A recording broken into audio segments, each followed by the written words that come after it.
Indiana front and center on the national stage as Republicans battle for the presidential nomination. Donald Trump and Ted Cruz going head-to-head in Tuesday's primary, with John Kasich staying on the sidelines. And for Cruz, it's do or die this Tuesday. Cruz saying that the Indiana primary will make or break his bid to stop Trump from walking away with the GOP nomination. Newt Gingrich is a former Speaker of the House and a Fox News contributor. He joins us right now. Mr. Speaker, always a pleasure. Good to see you. Well, it's good to be with you. What do you think? You think Indiana is the make-or-break situation? I mean, if Trump wins Indiana, is it over? Oh, sure. Look, Indiana is make or break for Cruz, and it's a bump in the road for Trump. If Cruz can't win Indiana, and by win I mean get virtually all the delegates, do something like close to what he did in Wisconsin, there's no possibility that he can stop Trump. It'll just be over sometime Wednesday morning.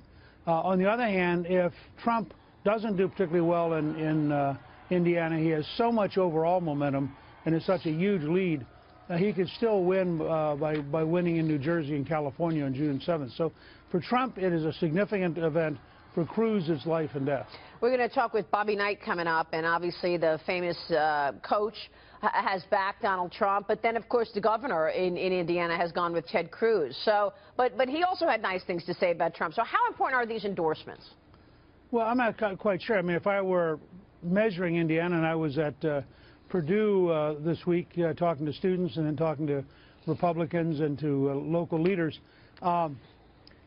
I would say that basketball probably beats politicians in Indiana. If I had to choose between a legendary coach and a very good governor, probably the legendary coach has more impact on the voters of Indiana. But I think in the end, what it comes down to in the age of television is the candidates.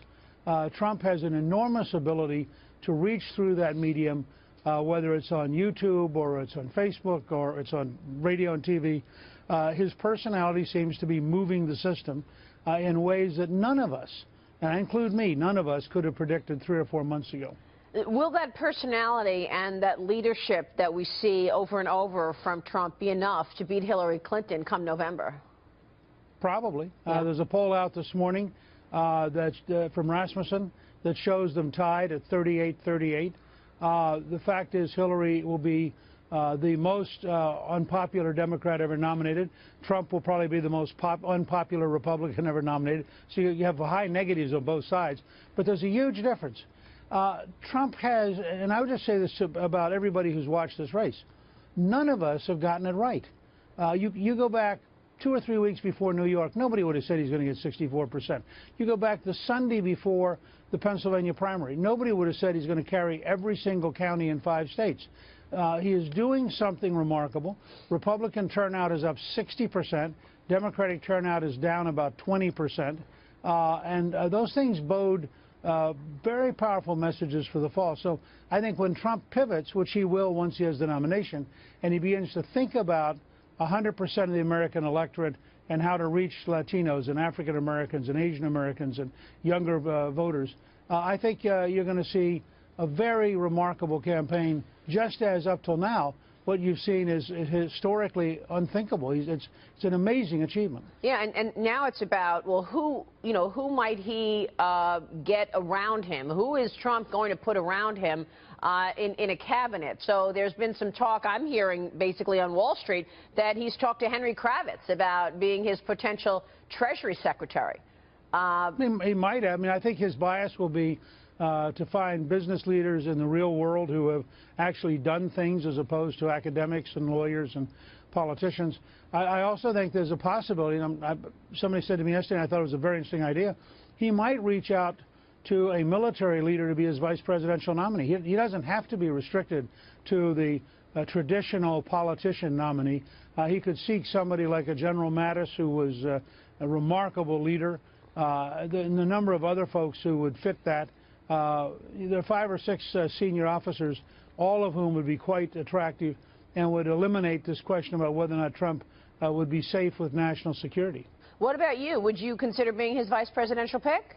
Oh, I don't think that's likely. Somebody asked me yesterday about vice president. I said I didn't know that Disney was looking, but I've always loved going to Disney World, so if they call, I'll certainly consider it. Well, in terms of the cabinet, though, have you discussed a cabinet position with Donald Trump? No, and I don't think he's discussed it with anybody. He has a very good sense of sequence, and his critique of Cruz for picking a vice presidential nominee when he clearly didn't have a path to be nominated, I think was exactly right.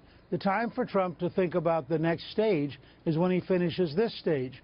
This stage is called getting delegates. Right. He's very close to closing out the entire party, all of the establishment, 16 other candidates, and getting to be the nominee even before, if he wins next Tuesday, he'll be the nominee before California. Then it's time to start asking the next set of questions, one of which is who'd be the most effective vice presidential nominee. Yeah, all very, very fair points. Well, at this point, I think the Cruz campaign is looking at the next couple of weeks and saying, look, we got to pull some magic out of hats here. I mean, he names Carly Fiorina as his vice presidential pick. Obviously, that's very unheard of to do that at this point in the campaign. Hey, also, Heidi Cruz, his wife, is talking about what's important about Ted Cruz. I want you to hear this soundbite that she made a comment about him being an immigrant. Listen to this. Ted is an immigrant. He is Hispanic. We can unify this party. He's Hispanic. What did you think about that comment, Newt? Well, okay. Works better for Marco Rubio.